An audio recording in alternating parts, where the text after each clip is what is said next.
کیا آپ نے کبھی کسی ایسے شخص سے ملاقات کی ہے جو بظاہر مکمل لگتا ہو، جس کی موجودگی مرہم کی طرح محسوس ہو، جس کی توجہ ایک نایاب اور قیمتی تحفے کی طرح لگے؟ کیا آپ نے کبھی کسی تعلق پر اتنا اعتماد کیا ہو کہ بعد میں آپ حیرت سے سوچیں سب کچھ اتنا غلط کیسے ہو گیا؟ اگر ہاں، تو آپ اکیلے نہیں ہیں۔ آج ہم یہی سمجھنے جا رہے ہیں کہ ایسا کیوں ہوتا ہے۔ دلکشی کا جال شروع میں وہ مکمل لگتے ہیں۔ کارل یونگ نے کہا تھا کہ ہر نفس کے پاس ایک پرسونا ہوتا ہے، ایک سماجی چہرہ جو دنیا کو دکھانے کے لیے بنایا جاتا ہے۔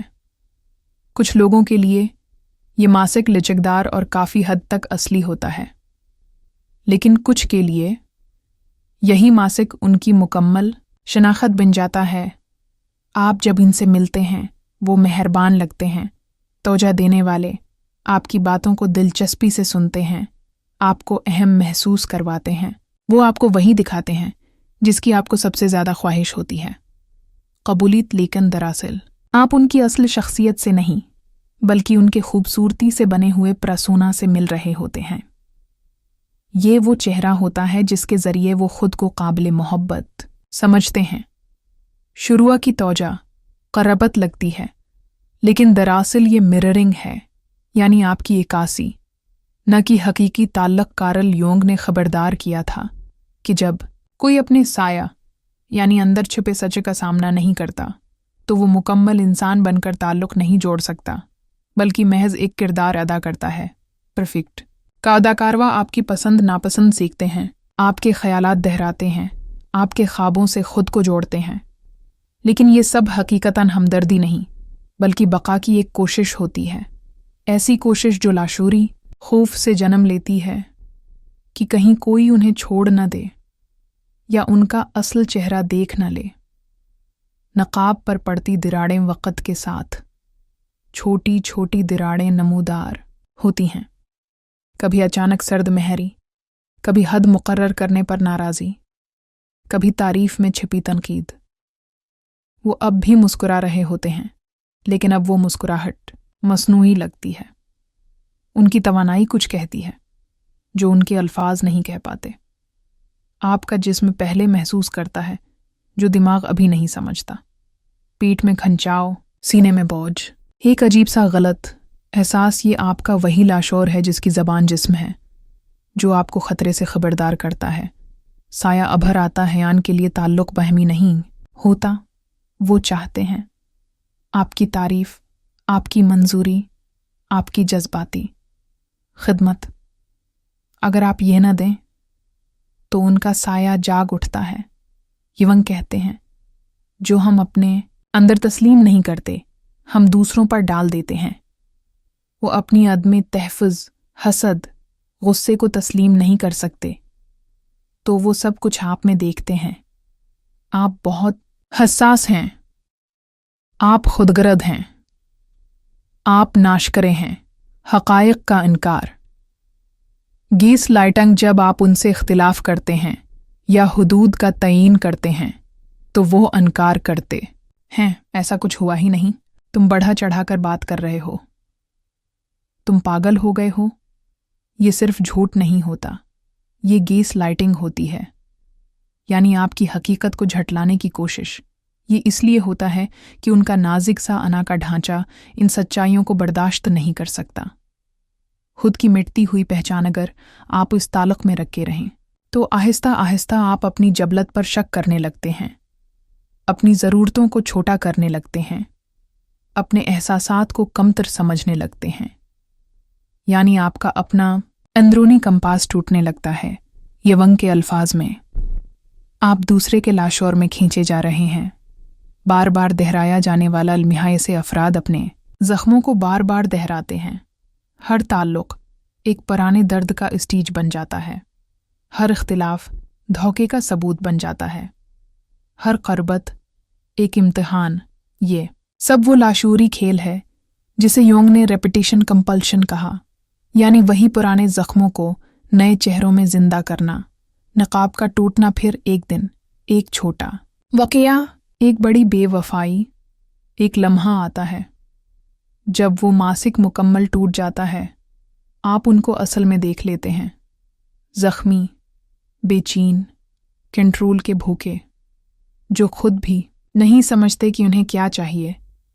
आपको तब एहसास होता है कि आप किसी मुकम्मल शख्स से नहीं बल्कि एक किरदार से ताल्लुक़ में थे। आन की दुनिया की एनकीवंग कहते हैं, हम दुनिया को वैसा नहीं देखते जैसी वो है, बल्कि वैसा देखते हैं जैसे हम हैं। ऐसे अफराद की नज़र एक शिकस्ता अदसे से देखती है। उनकी शख्सियत टूटी होती है, कुछ हिस्से कबूल किए गए, कुछ दबाए गए। परसोना ही उनका असल बन जाता है, और जो चीज़ इस तस्वीर से मैल न खाए, इसे वो अंदर धकेल देते हैं, जहां वो जमा होकर एक अलग ताकत बन जाती है। साया गलती उनकी नहीं, दुनिया की है, या लोग अपने लाशोर का दबाव बाहर की दुनिया पर डाल देते हैं। ना चाहते हुए भी उन्हें वाकई लगता है कि गलती दूसरों में है, इसीलिए इनसे बात करना मुश्किल होता है। आप मंतक से नहीं बल्कि एक दिफाई निज़ाम से बात कर रहे होते हैं, जो उनकी नाज़क खुदी को बचाने के लिए बनाया गया है। खौफ जो काबू में बदल जाता है आन के लिए तनकीद। हमला है खुद एहतिसाबी, ख़तरा और क़रबत, बेनकाब होने का खुफलाजा। वो दूसरों को आईना बनाते हैं जो इनकी खुद साख्ता तस्वीर की तस्दीक करें। लेकिन जब कोई हकीकत दिखाता है, एक इख्तिलाफ, एक हद, एक सच, तो वो फौरन दुश्मन बन जाता है। ये जज्बाती नाबालिग पुन नहीं, ये नफ्सियाती नाजिकपन है। वह लोग डरते हैं, कंट्रोल खोने से डरते हैं, बेनकाब हो जाने से डरते हैं, टूट कर बिखर जाने से डरते हैं। इसीलिए वो ऐसे लोगों को अपने अर्द गर्द जमा करते हैं जो इनके जज्बाती बोझ को संभाल सकें। वो गुनाह का एहसास, फ़र्ज़, तारीफ़ और मज़लूमियत का सहारा लेते हैं, न इसलिए कि वो आपको तबाह करना चाहते हैं, बल्कि सिर्फ इसलिए कि आपको अपने करीब रख सकें। लेकिन ऐसे हालात में करबत नहीं होती, ये एक क़ैद होती है, और ये क़ैद दोनों रूहों को अंदर से खोखला कर देती है। कार्ल यूंग ने खबरदार किया था, जो शख्स अपने साये का सामना नहीं करता, वो रफ्ता रफ्ता इसी साये का गुलाम बन जाता है। ये गुलामी ज़ाहिर में नहीं होती, बल्कि उनके मुसलसल दोहराए जाने वाले बयानियों में तब्दीली से इनकार में और सवाल किए जाने पर जज्बाती शिद्दत में नज़र आती है। फिर रफ्ता रफ्ता वो अर्दगर्द के लोगों को भी घन की तरह खा जाते हैं। ऐसे लोग दरअसल भूखे होते हैं, खाने के लिए नहीं, रवायती मानों में मोहब्बत के लिए भी नहीं, बल्कि एक मुकम्मल खुद के लिए, जिसके साथ वो चैन से जी सकें। मगर चूंकि वो अपनी शख्सियत के तमाम पहलुओं को कबूल नहीं करते, इसलिए वो हमेशा दो टुकड़ों में बटे रहते हैं। ये भूख दूसरे लोगों को उनके लिए वसाइल बना देती है। आपका सुकून उनका फिरार बन जाता है, आपकी समझ उनकी समत, आपका एहसास उनकी खुराक। लेकिन आप चाहे जितना भी दें, वो कभी काफ़ी नहीं होता, क्योंकि ज़ख्म अंदर का होता है, और जब तक उसका सामना न किया जाए, कोई भी बैरूनी तवानाई उसे भर नहीं सकती। ऐसे अफराद के साथ मुसलसल रहना आपकी अपनी नफ्सियात को बदल देता है। आप अपनी आवाज़ पर शक करने लगते हैं, अपनी सच्चाई छिपाते हैं ताकि माहौल में सुकून रहे।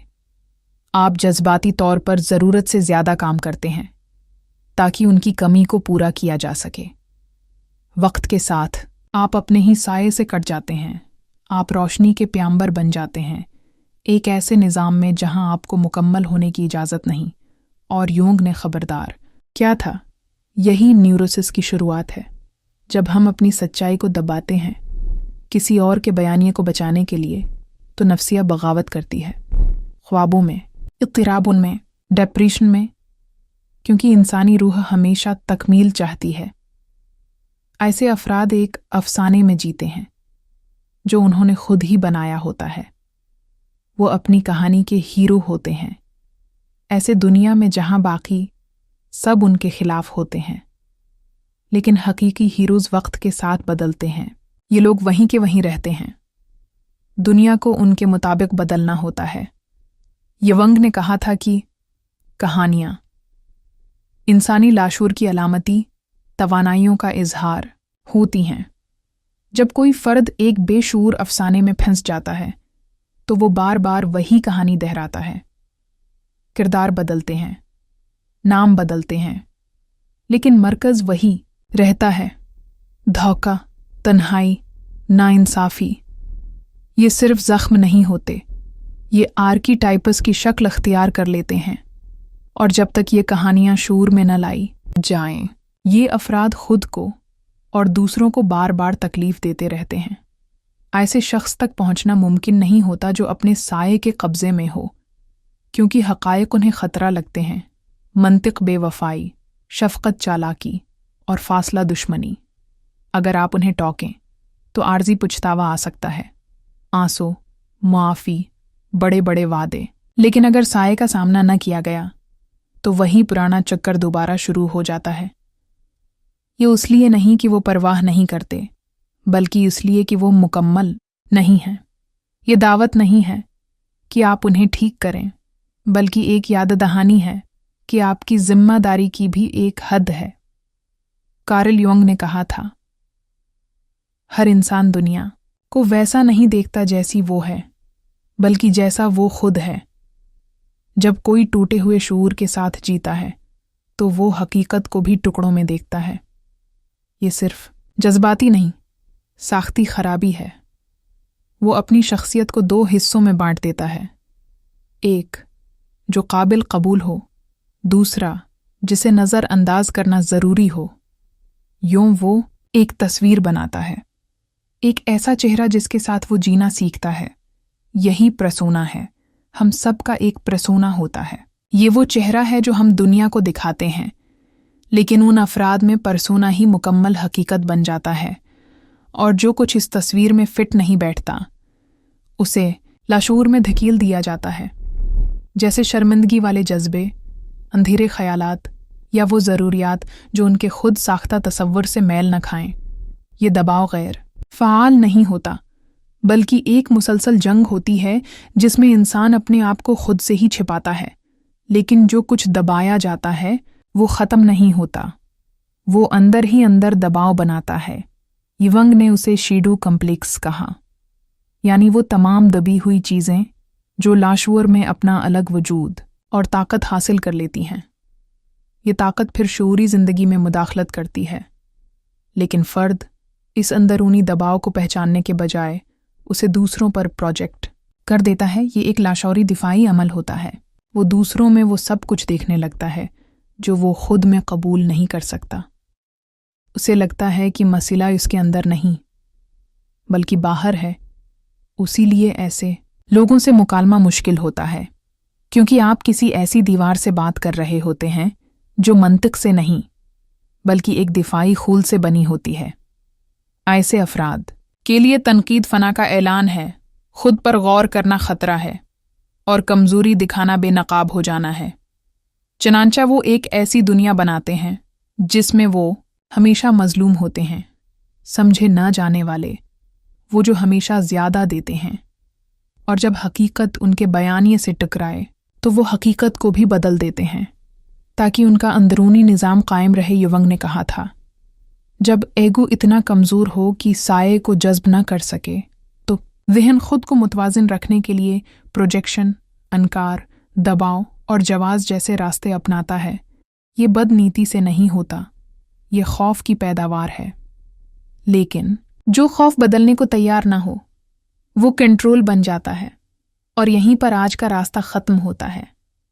लेकिन जाने से पहले एक चीज़ अपने साथ ले जाएं। युंग ने कहा था, जो कुछ हम रद्द करते हैं, जो कुछ हम नहीं देखते, वो एक दिन हमारे सामने लौट कर आता है, कभी दूसरों के जरिए, कभी हमारे अपने हाथों से। जब आप देखें कि किसी का नकाब गर रहा है तो याद रखें, ये आपका काम नहीं कि किसी ऐसी चीज़ को ठीक करें जो खुद ठीक होना नहीं चाहती। ये आपका बोझ नहीं कि वो दर्द उठाएं जिसका सामना करने से कोई इनकार कर चुका हो। और ये आपकी तकदीर नहीं कि आप खुद को खो दें किसी ऐसे शख्स के लिए